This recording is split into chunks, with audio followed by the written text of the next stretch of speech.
Que a bênção de Deus Pai, de Deus Filho e de Deus Espírito Santo esteja com você e com toda a sua família.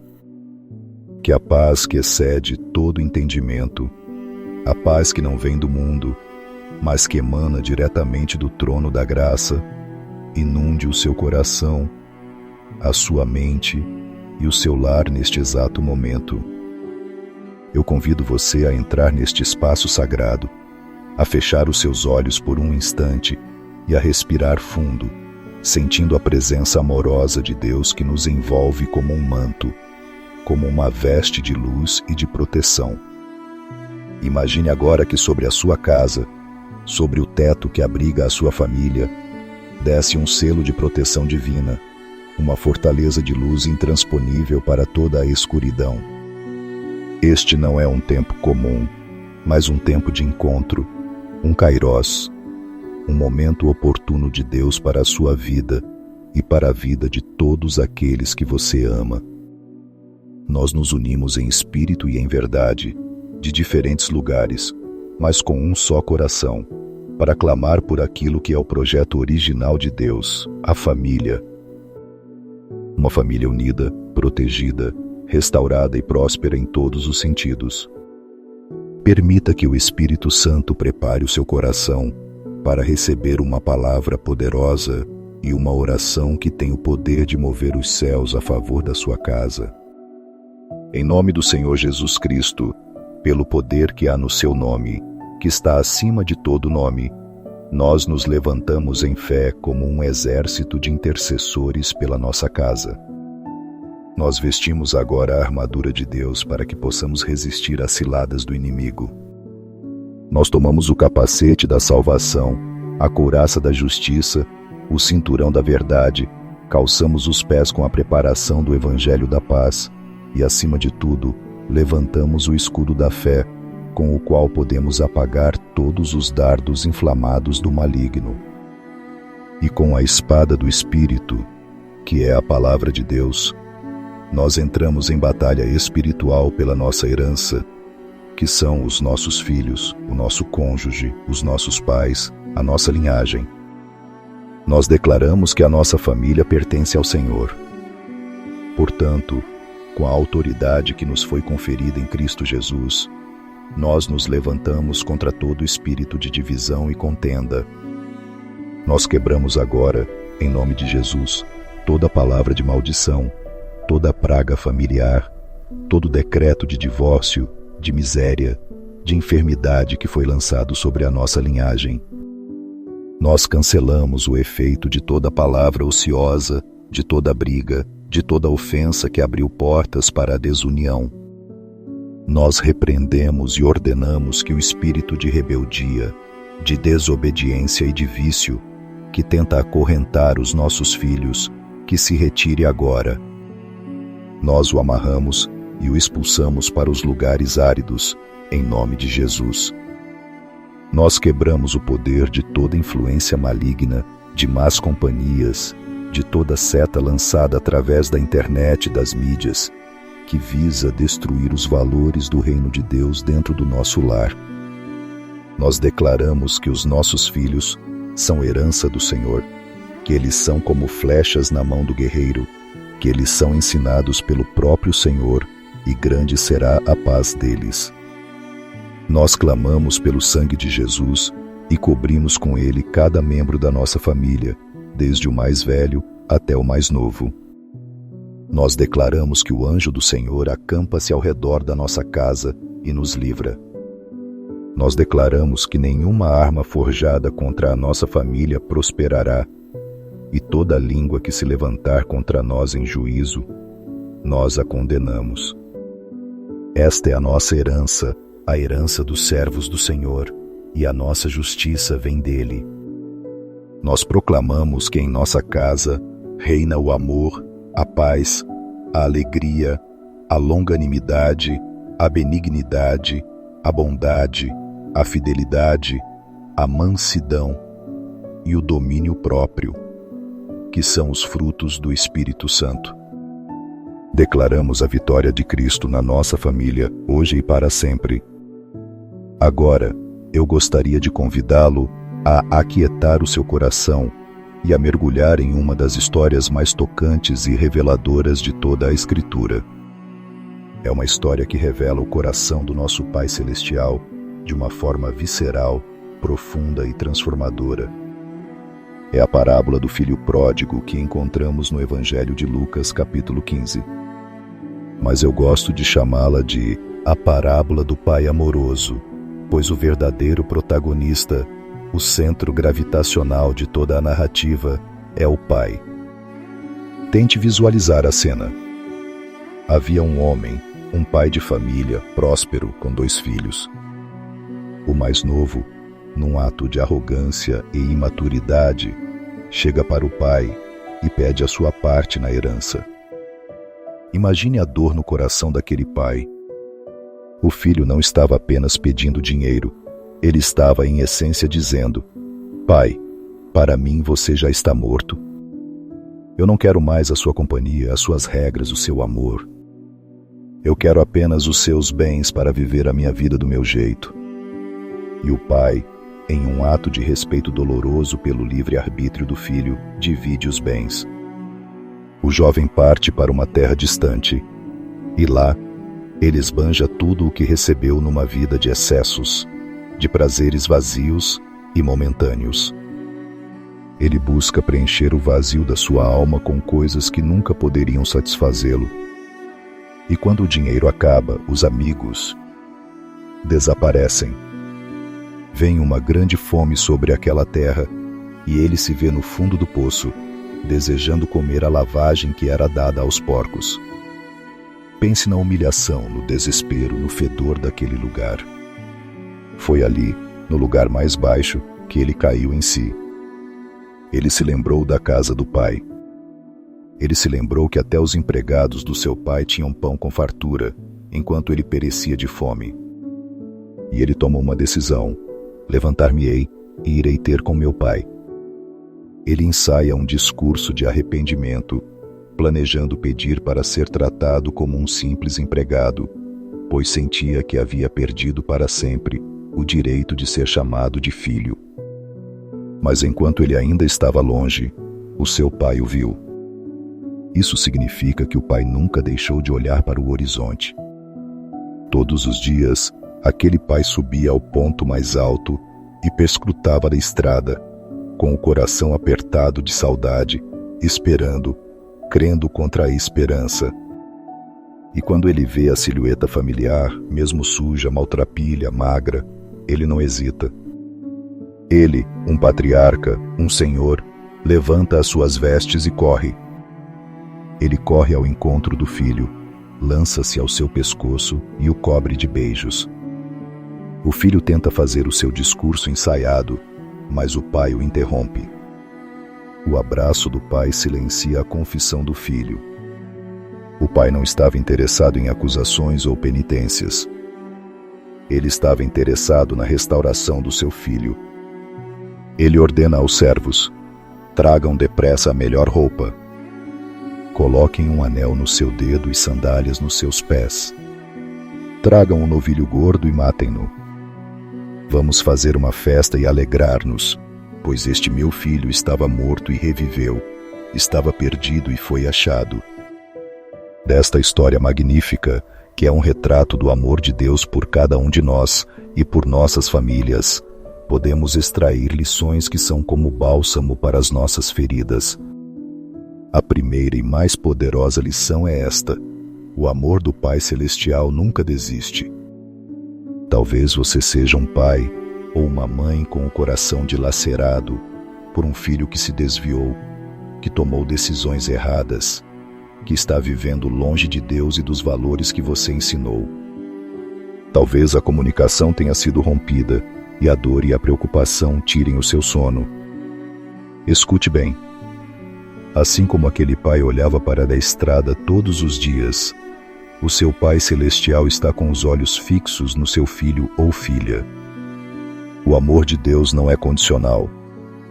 Ele não ama os nossos filhos porque eles são perfeitos, mas porque são seus filhos. Não desista de orar, não desista de amar, não desista de esperar. O seu papel é continuar na varanda do seu coração, olhando com os olhos da fé, porque o amor do Pai é um ímã poderoso que pode atrair de volta o coração mais endurecido. A sua oração é a estrada pela qual o seu filho encontrará o caminho de volta para casa. A segunda lição vital é que sempre há um caminho de volta. O filho pródigo só pôde voltar porque havia uma casa para a qual voltar. Ele só teve coragem de iniciar a jornada porque, no fundo da sua alma, ele se lembrou da bondade do seu pai. Isso nos lança uma pergunta profunda. A nossa casa, a nossa família, tem sido um lugar de graça ou um lugar de julgamento? Nós, como pais, como cônjuges, como filhos, temos refletido o coração do pai que corre ao encontro, ou o coração do irmão mais velho, que se enche de amargura e se recusa a perdoar? Para aquele que se sente perdido, que acha que errou demais, que a vergonha é muito grande, a mensagem desta parábola é um grito de esperança. Volte para casa. Não importa quão longe você tenha ido, o Pai não está de braços cruzados esperando uma explicação. Ele está correndo em sua direção com um abraço de perdão e restauração. A graça de Deus é maior do que o nosso maior erro. Sempre há esperança de recomeço quando nos voltamos para o Pai.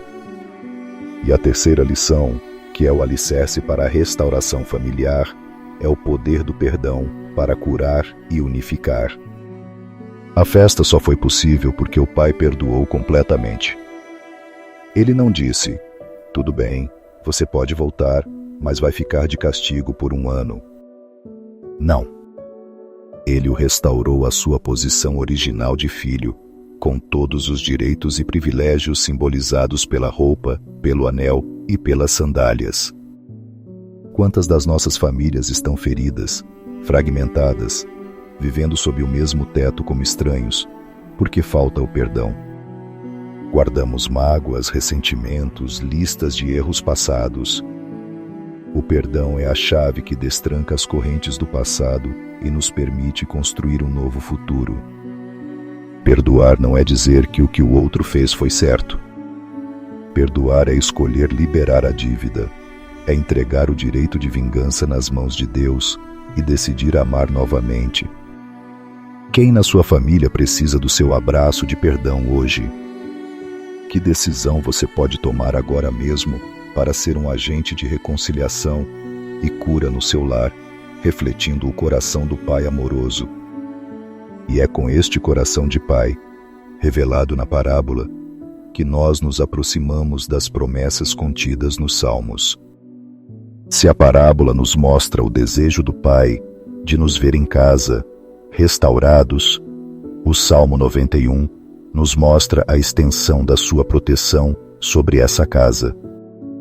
É a promessa de um Pai que não apenas nos acolhe de volta, mas que monta guarda à nossa porta, que nos cerca com seu cuidado e nos livra de todo o mal, todo. O Salmo 23, por sua vez, nos assegura que este Pai não apenas protege, mas também provê e guia. Ele é o bom pastor que supre todas as necessidades da sua família. Portanto, eu convido você agora a fechar novamente os seus olhos, se for possível, a colocar a mão sobre o seu coração ou a estendê-la em direção à sua família e a receber estas palavras não como meros poemas antigos, mas como decretos proféticos, como promessas vivas e eficazes de Deus para a sua vida e para o seu lar. Receba estas palavras como a voz do Pai amoroso falando diretamente a você. Aquele que habita no esconderijo do Altíssimo, à sombra do Onipotente descansará. Direi do Senhor: Ele é o meu Deus, o meu refúgio, a minha fortaleza, e nele confiarei. Porque ele te livrará do laço do passarinheiro e da peste perniciosa. Ele te cobrirá com as suas penas, e debaixo das suas asas te confiarás. A sua verdade será o teu escudo e broquel. Não terás medo do terror de noite, nem da seta que voa de dia, nem da peste que anda na escuridão, nem da mortandade que assola ao meio-dia. 1000 cairão ao teu lado, e 10.000 à tua direita, mas tu não serás atingido. Somente com os teus olhos contemplarás, e verás a recompensa dos ímpios. Porque tu, ó Senhor, és o meu refúgio. No Altíssimo fizeste a tua habitação. Nenhum mal te sucederá, nem praga alguma chegará à tua tenda. Porque aos seus anjos dará ordem a teu respeito, para te guardarem em todos os teus caminhos. Eles te sustentarão nas suas mãos, para que não tropeces com o teu pé em pedra. Pisarás o leão e a cobra, calcarás aos pés o filho do leão e a serpente. Porquanto tão encarecidamente me amou, também eu o livrarei, pô-lo-ei em retiro alto, porque conheceu o meu nome. Ele me invocará, e eu lhe responderei. Estarei com ele na angústia, dela o retirarei, e o glorificarei. Fartá-lo-ei com longura de dias, e lhe mostrarei a minha salvação. Pai amado, em nome de Jesus, nós nos agarramos a estas promessas. Nós tomamos posse da proteção, do livramento e da honra que o Senhor promete àqueles que o amam e fazem dele a sua morada. E com base em tudo o que mamos e declaramos, nós agora elevamos um clamor fervoroso pelas famílias que nos ouvem. Senhor, tu conheces o nome de cada filho e filha que está distante, que está no país longínquo, do pecado, da rebeldia ou da indiferença. Nós oramos, Pai, como o pai da parábola esperava, e pedimos que o teu Espírito Santo gere neles o cair em si. Que eles se lembrem da tua casa, do teu amor, e que sintam uma saudade santa que os impulsione na jornada de volta. Nós quebramos toda cegueira espiritual e declaramos que as escamas caem dos seus olhos. Prepara o caminho de volta, Pai, e prepara os nossos corações para recebê-los com abraços de perdão e celebração. Para os casamentos que estão em crise, que enfrentam o silêncio, a frieza, a incompreensão ou a infidelidade, nós clamamos por um milagre de restauração. Sopra o teu fôlego de vida sobre o que está morrendo, Senhor. Restaura a comunicação, o romance, a cumplicidade e, acima de tudo, o compromisso um com o outro e contigo.